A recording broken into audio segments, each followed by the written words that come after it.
sabe como refrescar as suas ideias na nova temporada?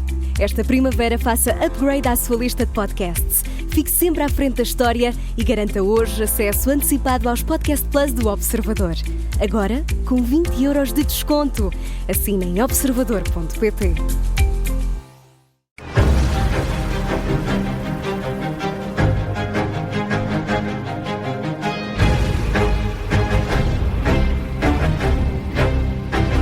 Foi uma reunião convocada por Emmanuel Macron e que juntou na capital francesa os representantes da União Europeia e da NATO, assim como líderes de 7 países europeus. Acontece debaixo da preocupação dos aliados e da Ucrânia com a mudança de posição dos Estados Unidos e com a aproximação de Donald Trump ao presidente russo. Para amanhã, de resto, está marcado um encontro entre altos funcionários norte-americanos e russos na Arábia Saudita. Para nos ajudar a enquadrar este momento, junta-se então, no Direto ao Assunto, o antigo embaixador de Portugal em Paris, António Monteiro. Bem-vindo. Bem-vindo, António Monteiro. O presidente francês convocou então para hoje uma reunião de emergência, tem como tema central a guerra na Ucrânia.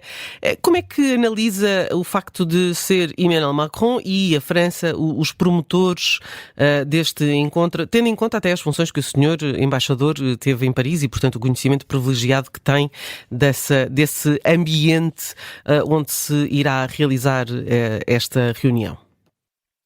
Bem, este corresponde inteiramente à ideia da França de que é uma potência europeia e, digamos, um país fulcral, tanto ao nível da União Europeia como ao nível da própria NATO, e creio que o Presidente Macron, ao lançar esta iniciativa, tenta, de qualquer maneira, posicionar-se de maneira a tentar novas vias, ou pelo menos uma nova via, que contraponha às mudanças que foram introduzidas pela posição dos Estados Unidos, e também é uma posição tradicional da França. A França está sempre atenta ao que se passa dos Estados Unidos, para depois poder ela adotar também posições de liderança, como está a fazer neste caso.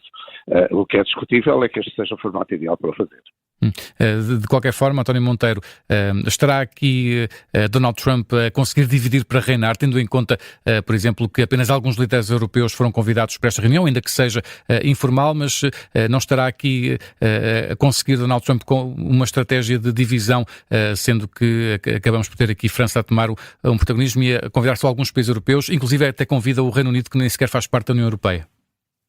O meu receio é que a França os Estados Unidos não sejam eles a dividir a Europa, embora isso aconteça, mas o pior é a Europa estar ela própria a dividir-se. E esta cimeira reflete isso, como disse bem. No fundo, isto não é a União Europeia, nem pode ser, nós podemos admitir que seja, porque não há nenhum mandato para que estes países representem a própria União Europeia. Eles representam, em grande parte, e só para lhe dar uma ideia, todos estes países têm acordos estratégicos com a França, com exceção possível daqui apenas do Reino Unido, porque, claro, ultrapassa essa ausência de um tratado de cooperação e amizade com a França, uma vez que é uma grande potência, é outra potência nuclear europeia, portanto está equiparada com a França e deve estar presente sempre em todos estes tipos de iniciativa, e aí a Dinamarca, que aparece aqui como representante dos Bálticos, e uma vez que ele próprio não tem essa relação especial com a França, mas tem um papel, digamos, com a França, que é um papel útil, mais útil do que qualquer outro parceiro báltico, como por exemplo, poderia ser a Suécia, porque a Suécia, no fundo, tem apenas um ano de NATO, tem um peso de neutralidade, não passa que a Dinamarca não, essa está desenvolvida tudo que é a Europa. E como é que podemos olhar para o facto de termos aqui duas vias para tentar uma resolução para este conflito? Que análise é que podemos fazer ao facto de, em vez de haver uma concertação de posições, haver aqui uma via norte-americana e uma via europeia para tentar chegar aqui a algum consenso? Não poderá ser contraproducente isso? Eu creio que pode ser mais do que contraproducente, que espero que não seja, poderá ser inútil. É o medo que eu tenho, porque de facto aqui há várias tentativas, ou estão em simultâneo várias tentativas de paz. É evidente que as mais importantes, essas tentativas são aquelas que envolvem parceiros como é a Ucrânia, a Rússia, os Estados Unidos. Esses são de facto aqueles que estão mais envolvidos e países que têm uma voz fundamental num possível acordo. Portanto, estes sim. O resto, a Europa, eu creio que se colocou numa posição em que apenas lhe cabe, eu diria, pagar a conta e não ter ali uma atitude, digamos, de liderança. Não é a primeira vez que acontece isto na Europa e é recordar o que foi a nossa indecisão, a decisão europeia para agir na questão dos Balcãs, naquele tempo, com Sérvia, com Kosovo, com tudo aquilo, que assistimos, com a Bósnia-Herzegovina e os Moscovo, é que também foi necessário que chegassem os americanos para pôr ordem na casa que nós éramos incapazes de pôr. Está a acontecer agora o mesmo nesta altura, e esta tentativa de Macron, por mais meritória que seja, de um esforço de fazer alguma coisa que ponha a Europa no mapa. O que é certo é que arrisca-se a dividir mais a Europa. Por exemplo, para nós, para Portugal, é profundamente desagradável não estar presente quando, por exemplo, o Presidente Macron tem dentro de dias uma visita de Estado aqui, a 27 e 28. Porque, mais uma vez, eu tenho sempre defendido, já como embaixador em Paris, que teríamos necessariamente de ter com a França um relacionamento social e encontros permanentes anuais, pelo menos, poderiam ser também dentro de um tratado de cooperação e amizade, ou, como já foi no passado, quando eu fui embaixador, que criaram os encontros de alto nível, que era exatamente para evitar que o relacionamento entre a França e Portugal constituísse, digamos, um atestado de minoridade para nós. E porque o nosso relacionamento com a França, em todos estes casos, implica e tem um peso muito especial que outros países não têm, a começar pela presença das nossas comunidades e continuando por todos aqueles pontos que nos ligam, que não é apenas a economia. A economia, sim senhora, mas é também a tecnologia, é tudo aquilo que faz e pode significar um processo, um progresso comum para os dois países. Já agora Portugal não foi convidado? Não, e por isso mesmo é que eu acabo de dizer isto. Acho mal, e eu gostava muito que Portugal tivesse esse tal estatuto que lhe permitisse, que tal como aos outros, não ser colocado, digamos, numa prateleira de fora, numa altura tão importante como esta. Porque reconhecemos que a altura é importante, é preciso fazer alguma coisa para que a paz na Ucrânia avance, e avance em termos que sejam em termos pelo menos justos, ou de uma certa justiça. A Europa tem uma palavra a dizer, mas também só pode ter uma palavra a dizer, não quando é uma parte da Europa que fala, tem de ser a própria Europa a ter ela uma posição comum para podermos ter algum relevo. Se não era como toda a gente dizia, como os Estados Unidos dizem, a quem é que ligam quando querem falar com a Europa? Exato. Não tem um interlocutor. Temos de encontrar um interlocutor europeu. Zelensky também não participa na reunião entre a Rússia e os Estados Unidos, ainda que também que esteja na Arábia Saudita, portanto ainda é mais estranho.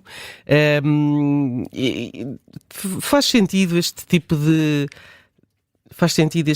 conversas que fazem recordar quase o final da Primeira Guerra Mundial, em que um dos países envolvidos não faz parte das conversações?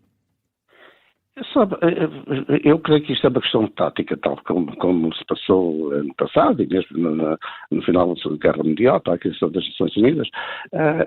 Tudo isto pode ter a ver com tática. É evidente que talvez seja mais importante para um mediador, ou quem está a assumir essa função, que são os Estados Unidos, ter uma visão concreta de aonde é que até ponto é que pode esticar a corda com a Rússia, antes de ele próprio ir confrontar Zelensky com as suas ideias e com as concessões que pode fazer, eventuais concessões que pode fazer. Aqui o que é importante é que seja dada a voz a Zelensky.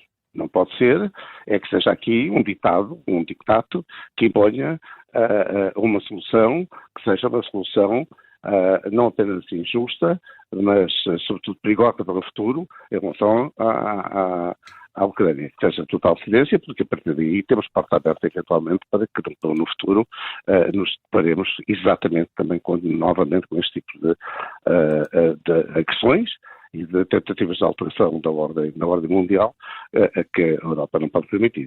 O certo é que, por exemplo, o Primeiro-Ministro britânico já disse que está pronto para enviar tropas de manutenção de paz para a Ucrânia, diz mesmo que os países europeus precisam de aumentar os gastos com a própria defesa, aquilo que se tem também muito discutido.